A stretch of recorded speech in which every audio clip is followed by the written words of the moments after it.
Bursa'da yaşayan engelliler sıkıntıları bilhassa çoktur yani. Bunu anlatmayla bugün de bitiremeyiz yani.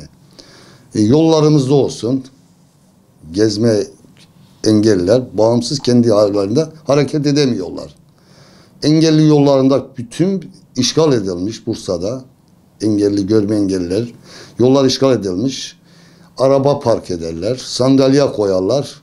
İnsanlar gelip oraya çarpıp vura vura giderler. Ya kaza olacak. Bu sıkıntılar Bursa'da çok. Aşırı derece. Şimdi Bursa geneli böyle bu halde. Türkiye genelinde bundan bir hafta önce çıkan bir yasa oldu. Türkiye genelinde kaplayan engelleri torba yasada hiç bilgi almadan Sayın Bakanımız koydu, bunu çıkardı.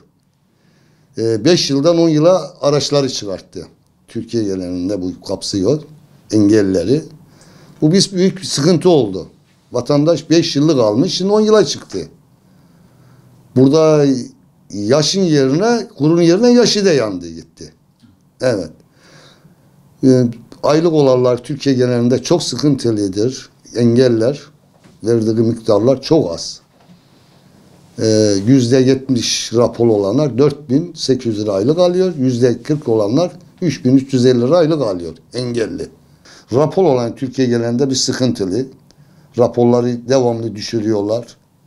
Sürekli raporu %50, %55'e düşürüyor. Arkadaşlarımız var. Bu sürekli bir rapor nasıl düşüyor? Düşmemesi lazım yani. Rapor en fazla 5 puan ve 10 puan düşürsün ama %90 olan bir raporu %55'e nasıl düşürdün? Neye dayanarak? Hangi madde, hangi kanuna dayanarak düşürdünüz? Burada sıkıntı burada da çok büyüktür. Türkiye genelinde kapsayan bir yaradır. Yani engellerin. Bir engelli rapor almak için gidip randevu alamıyoruz. 1 aya, 2 aya, 3 aya randevu alıyor. Raporunun onaylatması için. Bu da büyük bir sıkıntı.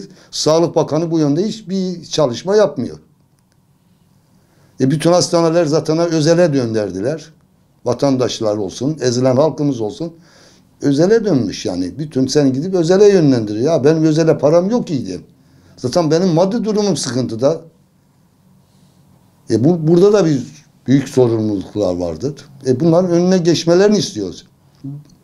Bursa'da olsun zaten gelen günden Bursa'nın belli bir sistemi vardır. Tüm gelip belediye başkanlarımız hepsine biz bunları sürekli olarak gündeme getirdik. Bütün arabalarda, belediye arabalarında sesli sistem koyulmasını görme engelliler için. Bir kısım koyuldu. Şimdi başladı ama daha yaygınlaşmadı. Yani uzun yerlere, yol çiğden yerlere koyuldu. Kısa şeylere hiç koyulmamış. Şimdi görme engelli bilmiyor. Hangi durakta ineceğim, neyden ne der. Sesli sistemde bunu söylese filan durağa geldin ineceksin diye. Orada söylese o vatandaş hiç etmeden o durakta inebilir. Yani yollarımız çok sıkıntılı. Hiç engelliyi bağlayacak bir yolumuz yoktur Bursa'da. Ya elektrik direği çıkacak ya bir durak çıkacak.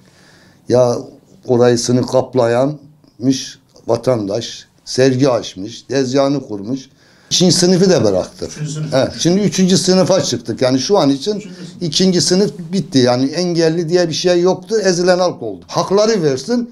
Benim doğal haklarımı versin. Benden su parası, elektrik parası, bütün devlette olan vergileri benden alsın. Engelli hakkını versin bana. Aylığını versin. Normal biz de vatandaş gibi devletimize suyumuzu, elektriğimizi, doğalgazımızı, vergimizi hepsini ödeyelim biz onu.